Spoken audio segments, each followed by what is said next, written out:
Bonjour, c'est Cryptoly, j'espère que vous allez bien. Aujourd'hui, on va parler de ATR, la crypto de Artrade. J'en avais parlé il y a quelques mois avant son explosion. Là, on revient sur le projet en lui-même, étant donné qu'il a quand même pas mal évolué, avec une évolution sur leur site. Je rappelle déjà de base que Artrade, c'est la tokenisation d'actifs réels artistiques, donc on est dans le narratif du RWA, c'est une petite market cap, et ils ont un shop justement spécialisé dans l'art et la tokenisation de l'art. À côté, on va retrouver des avantages pour tous les membres détenteurs des ATR, donc qui sont membres du DAO, qui est l'organisme décentralisé qui gère justement Artrade. On a 15% de rendement annuel pour les supporters, 25% pour les ambassadeurs et 30% de réduction sur les différents achats. À côté, on a un système de stacking qui est plutôt classique et on a eu une annonce qui a été lâchée dans lequel on va avoir un listing qui va être effectué et on doit deviner sur lequel, à savoir qu'on a du eToro, on a du Bitanda, on a du Swissquote, on a globalement quand même pas mal d'exchanges à suivre de très près. Alors au moment où je vous ai fait la capture, forcément on s'était pas mangé la correction qu'on s'est mangé là. On est dans les alentours de 50 millions de dollars de market cap dilué, donc comme je vous ai dit, c'est un petit projet, il faut le prendre en considération, ça veut dire forcément qu'on a du risque. On n'est même pas dans le top 500, donc ça veut dire encore une fois beaucoup de volatilité, mais c'est aussi l'intérêt de ce type de projet-là. Alors là-dessus, je vous présente cette courbe-là, parce que c'est un projet dans lequel je n'ai pas tout l'historique, donc forcément, on va se baser sur ça dans un premier temps, pour montrer qu'on avait eu une forme de lancement, ça date de début mai 2023, pour vous donner un petit peu de background. On a fait une chute drastique, et ensuite on a fait une accélération, donc 0,045, pour vous donner un ordre d'idée, on est à peu près dans cette zone-là, 2024, mars 2024, d'accord. On a eu une phase d'accélération, on est allé ici quasiment retester les 10 centimes, une respiration très forte qui s'est faite par la suite, avec ici une redescente dans les alentours 0,05, donc beaucoup de volatilité, donc faites très attention, comme je vous dis, c'est une petite market cap, qui dit petite market cap, grosse volatilité. On a eu une accélération ici et une consolidation.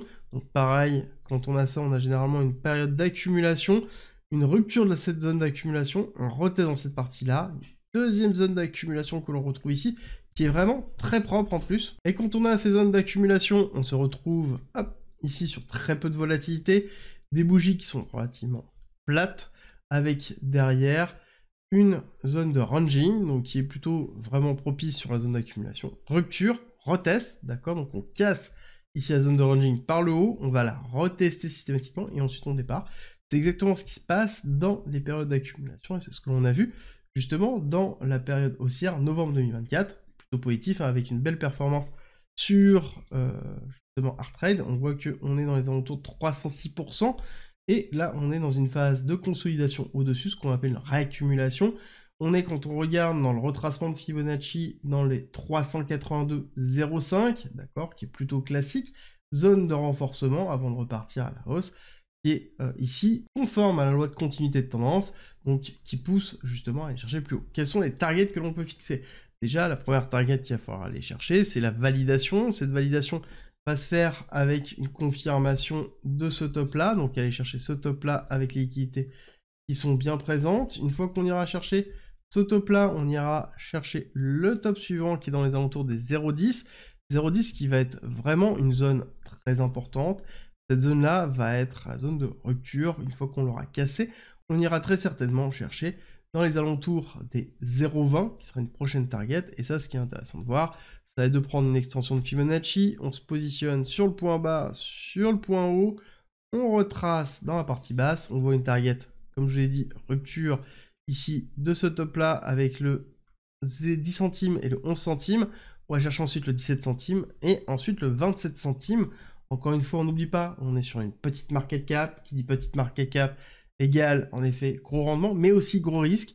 À vous de gérer ce risque-là, si oui ou non vous voulez rentrer sur un projet qui est RWA dans le domaine artistique. Donc oui, on est sur le narratif, mais encore une fois, on est aussi dans une petite market cap. Donc faites bien attention à votre gestion du risque. Et d'ailleurs, si vous intéresse, en commentaire en description, vous avez un guide d'investissement qui revient sur la partie psychologique, sur une stratégie d'achat, une stratégie de vente, bref, l'essentiel pour pouvoir évoluer dans le monde de la crypto-monnaie. Ça, c'est en commentaire en description si jamais ça vous intéresse. Maintenant, on va se poser la question, est-ce que Artrade versus BTC est intéressant ou non? D'accord, c'est la représentation de Artrade sur Bitcoin. Donc globalement, la surperformance ou la sous-performance d'une crypto par rapport à BTC. Ça nous donne aussi une indication si oui ou non c'est intéressant dans le momentum où nous sommes. Intéressant de voir qu'on a eu une période de surperformance sur novembre et la semaine de décembre 2024. Ici, cette zone de performance nous a donné une accélération. Cette accélération, on l'a vu justement sur 300% de valorisation au niveau d'Artrade. Et là, actuellement, on est en train de retester potentiellement ici ce top-là, qui est plutôt classique, avant de pouvoir repartir. Ça sous-entendrait qu'on aurait de la même façon ici une accélération, un retracement, une accélération, un retracement, une accélération. Donc on aurait une nouvelle fois une surperformance d'Artrade par rapport à BTC qui serait cohérent justement avec une alt-season un petit peu plus forte et un retour d'alt-season et de la liquidité sur, comme d'habitude, BTC. Ensuite ça descend dans les altcoins, les gros altcoins, les moyens altcoins et les petits altcoins avec de la valorisation. Et ce qui serait vraiment intéressant de voir, c'est à partir du moment où on aurait un narratif autour du RWA, comment ça se déroulerait et comment performerait Artrade par rapport à ça. L'autre chose à prendre en considération, c'est qu'on a ici une très grosse zone de résistance qu'il va falloir surveiller. Là, ça va être compliqué de passer cette partie-là. Donc je pense que ce sera vraiment une très grosse target à aller chercher. Ça, hop, rupture ici. Je pense que là, on aura pareil une sous-performance de Artrade par rapport à BTC, donc ce sera peut-être une zone à confirmer. Et avant de partir, pensez bien à liker et à vous abonner, et on se retrouve très vite pour une nouvelle crypto.